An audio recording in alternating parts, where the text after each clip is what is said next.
Good afternoon, everybody. 2 weeks ago, when the issue of lobbying was raised with me, I said that I would have a look at the rules and identify whether there were any further steps that we could take to strengthen them, and I've done that.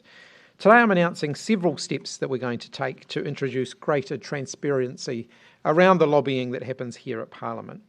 It is important that we have a sensible and transparent system that doesn't give the impression that lobbyists enjoy unfair advantage over other New Zealanders. That's why I'm setting out 4 changes that I believe will help to build greater transparency and balance around lobbying. First, I've commissioned a significant piece of work that will look at policy options for regulating lobbying activities. To do it well, that will require consultation and a good amount of time. I anticipate that advice will come back to government next year. This was last looked at in 2012, and ultimately it didn't land because it was too broad in scope, and also because the majority of the Parliament did not agree to it. I want Parliament to take another look at that, learning the lessons from that process. While that work's underway, there are 3 measures that I think we can take now that we can put in place relatively quickly and that will have a positive benefit. The first is to remove swipe card access for lobbyists. Currently, some lobbyists, as well as business and union representatives, have swipe card access to the parliamentary complex. My view is that they should go through the front door like every other New Zealander. This isn't, however, my decision. Access to Parliament is controlled by the Speaker, but I've written to him today to express the government's view that this access should be removed. I want as much as possible for it to be a bipartisan issue, and I call on other political parties to support that measure. Second, I'm calling on the third-party lobbyists themselves to develop a voluntary code of conduct that would help to enhance transparency, for example, by including the names of the clients that they represent on their websites. Others involved in lobbying, for instance, peak bodies, industry associations, and other entities could also sign up to the voluntary code.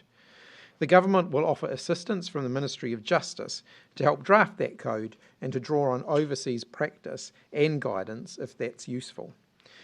Thirdly, a refreshed Cabinet manual will be published later this month that makes it very clear that while in office, ministers' conduct and decisions should not be influenced by the prospect or expectation of future employment with a particular organisation or sector. Further change in that area could be a result of the broad-ranging review that I signalled as the first step we're taking.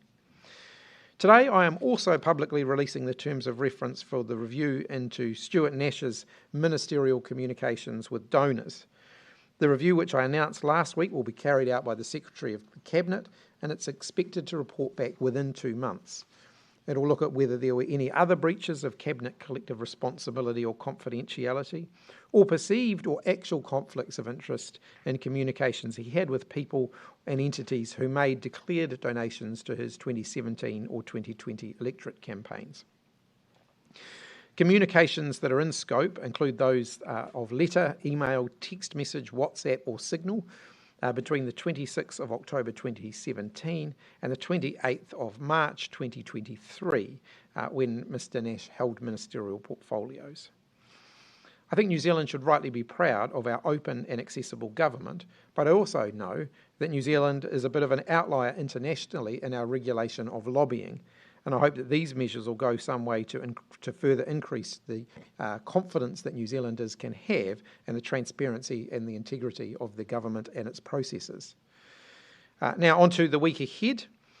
Tomorrow evening I have got a call with the European Commission President Ursula von der Leyen.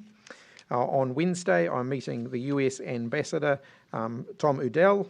On Wednesday night, I'll be in Parliament for the valedictory of the former Prime Minister, the Right Honourable Jacinda Ardern. And then the next Cabinet meeting will be on Easter Tuesday, the 11th of April. Happy to open up for questions.